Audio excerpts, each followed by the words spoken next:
यह बोलने वाले तुम कौन होते हो? हमको जहाँ से मन करेगा वहां से पूछ सकते हैं। सुबह यही बोलने के लिए पिटाया है। तुम खड़ा हो, थोड़ा बहुत तो जानते हो, ये नहीं कि इस पाठ में कुछ नहीं जानते हो। खड़ा हो। बाल गोविंद भगत पाठ में किसकी मृत्यु हो जाती है? कोई मरता है इस पाठ में? बाल गोविंद भगत पाठ में कोई व्यक्ति मर रहा है? पाठ पढ़े हो? सीधा करो बोली। इस पाठ को पढ़े हो? नहीं पढ़े हो? बाल गोविंद भगत के बेटा की मौत होती है। तुम भी खड़ा हो दोनों। पाठ में बाल गोविंद भगत क्या है? बाल गोविंद भगत क्या है इस पाठ में? मैंने क्या करता है? साधु है, गायक है, या गृहस्थ कृषि कार्य करने वाला व्यक्ति है? क्या है? लबर बोल रहा है। क्या जाओगे? कौन बोल रहा है? उसी को खड़ा करते हैं। खड़ा हो, तुम भी खड़ा हो जाओ। पांचों खड़ा हो जाओ।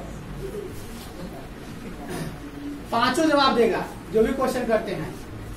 बाल गोविंद भगत, भगत नाम का व्यक्ति जो है रोज प्रतिदिन क्या करता है? स्नान करने। ओके, स्नान करने जाता है, बात सही है। सुबह सुबह जाता है। कुछ और भी करता है स्नान के बाद? पूजा करता है, तबला बजाता है, ये भी बात सही है। गाना अपन शुरू कर देता है, राग विराग गाता है। और इस पाठ में किसी की मौत होती है, वह व्यक्ति कौन है? इनका बेटा। बाल गोविंद भगत का बेटा की मौत है। क्या बेटा का शादी हो चुका था? गलत। बेटा का शादी हो चुका था। बेटा की मृत्यु के बाद बाल गोविंद भगत क्या करता है? किससे सर? मैंने खुद क्या करता है? मौत हो जाती है तो रोता है या क्या करता है? गाना गाता है। गाना गाता है। विरह के जो गाना होता है वो गाना को गाता है और लोगों को यह बताने की कोशिश करता है कि आत्मा परमात्मा के पास चला गया। इसलिए इस समय रोना नहीं चाहिए, इस समय खुशियां मनानी चाहिए कि जो जिसको जहां जाना था वह चला गया। और उसके बाद वह रोने के बजाय खुशी मनाता है। और उसका दाह संस्कार करने के बाद उसकी पतोहू कहती है कि नहीं हम आपकी सेवा करेंगे, फिर भी वो क्या करता है? बोलता है कि नहीं, तुम चले जाओ अपने मायके, दूसरी शादी कर लो। यह बात क्या दर्शाता है? अगर अपने पतोहू को भेज देता है वो, तो यह बात क्या दर्शाता है? समाज के लिए क्या संदेश देता है? सर बात नहीं यानी बेटा के मौत के बाद पतों को घर से बोल देता है जाने के लिए। यह बात समाज में क्या संदेश देती है? समाज में यह संदेश देती है कि हर किसी को अपना खुशहाल जीवन जीना है। अभी शादी तुरंत हुई थी, बेटा के मौत हो गया, अब वह बाकी की जिंदगी कष्टमय क्यों करे? फिर से अपने घर जाए, इनके माता पिता दूसरी शादी कर देंगे, अपना जिंदगी खुशहाल बिताए। यह संदेश देती है कि किसी को कष्ट में, किसी को बंधन में नहीं रखना चाहिए। तुम बोलो जी, तुम पांचों बैठो, तुम तीनों खड़ा हो जाओ।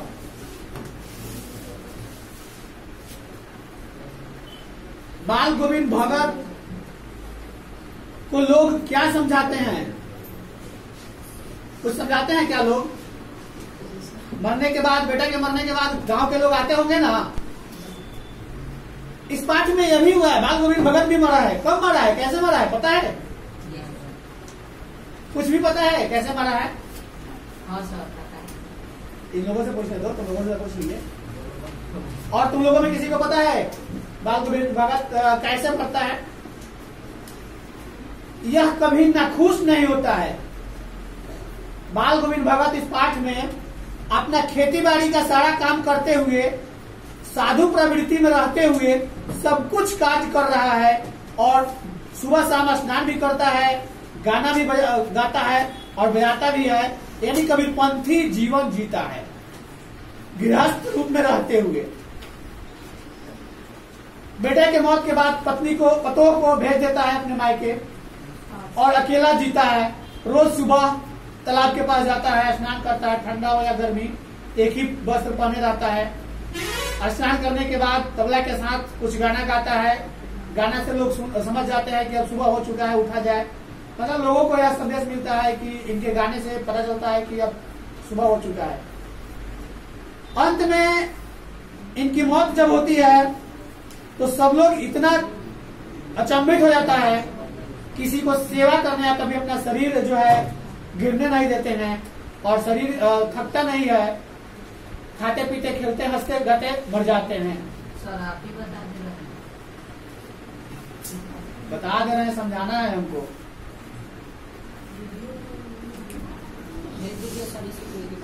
इस पाठ में बेटा को आग किसने दिया था?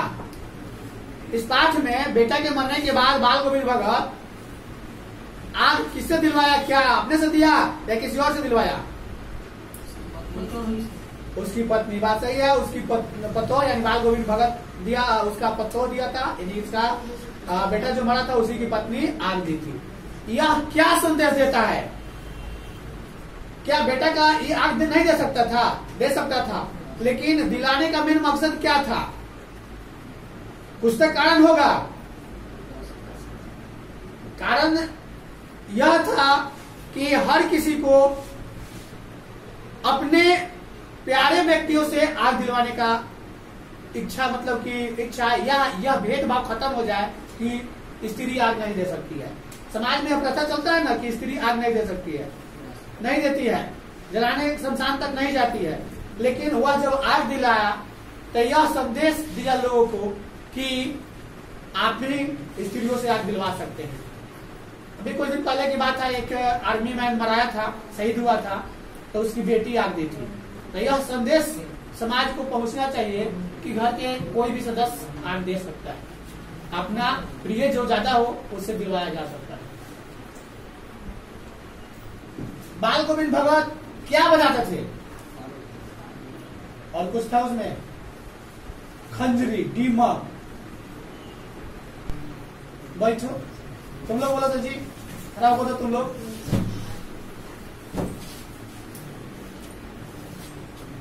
बाल गोविंद भगत सुबह सुबह जब जाते थे तालाब के पास, तो वहां पर उनके साथ और कोई जाया करता था क्या?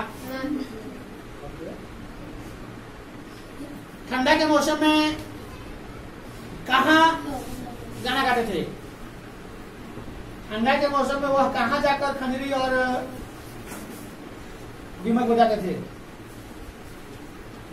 घर पे, तालाब पे, कहाँ? गलत। ठंडा हो या गर्मी, उनको तो जाना था वहीं तालाब के पास।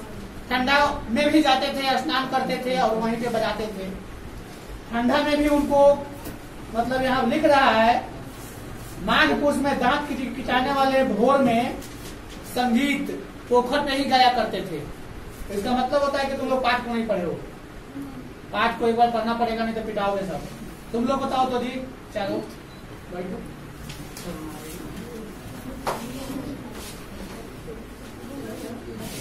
बाल गोविंद भगत किस प्रकार का गाना गाते थे? हंसी वाला, गम वाला या साधु वाला? साधु वाला।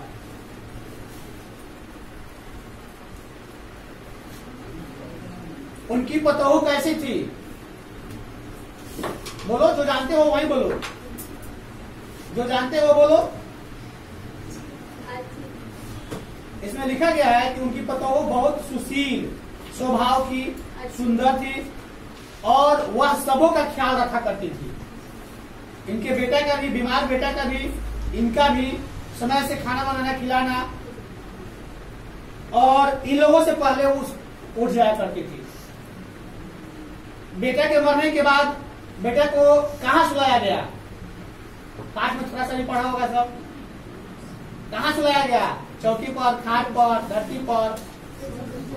धरती पर सुलाया गया। क्या बिछाकर? चटाई। थोड़ा सा पड़ी है, चटाई बिछाकर सुला दिया गया। क्या बाल गोविंद भगत हमेशा फूल का पेड़ लगाया करते थे?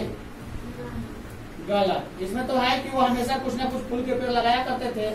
फूल तोड़ कर लाते हैं, चटाई के आसपास बिछा देते हैं, और तुलसी दल भी लाके सिरहाने रख दिया जाता है, आग चिराग जला दिया जाता है, और वहीं आसमां जमाए गीत गाए चले जा रहे हैं पुरानी स्वर में।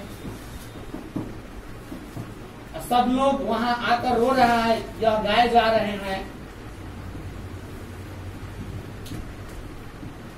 और पतों को बार बार कह रहे हैं कि यहाँ रोने के बजाय खुशियां मनाओ। अब घर पे लाश पड़ा हुआ हो तो कोई खुशियां मनाएगा क्या?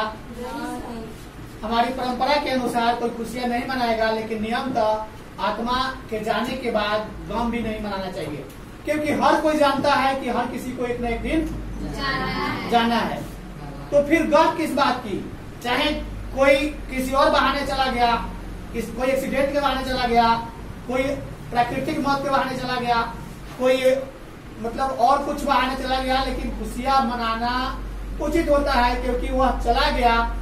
हम लोग इस नर्क लोक में हैं।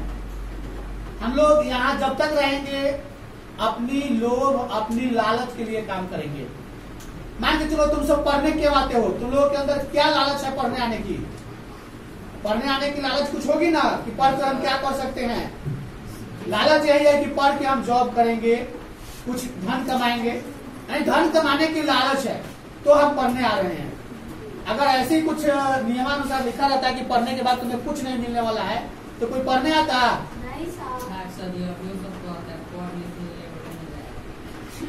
फिर भी एक आशा है ना कि पढ़ने के बाद हमें कुछ मिलने वाला है, अच्छा से अपना कमा सकते हैं, लगाएगा कम जाएगा। चलो बैठो।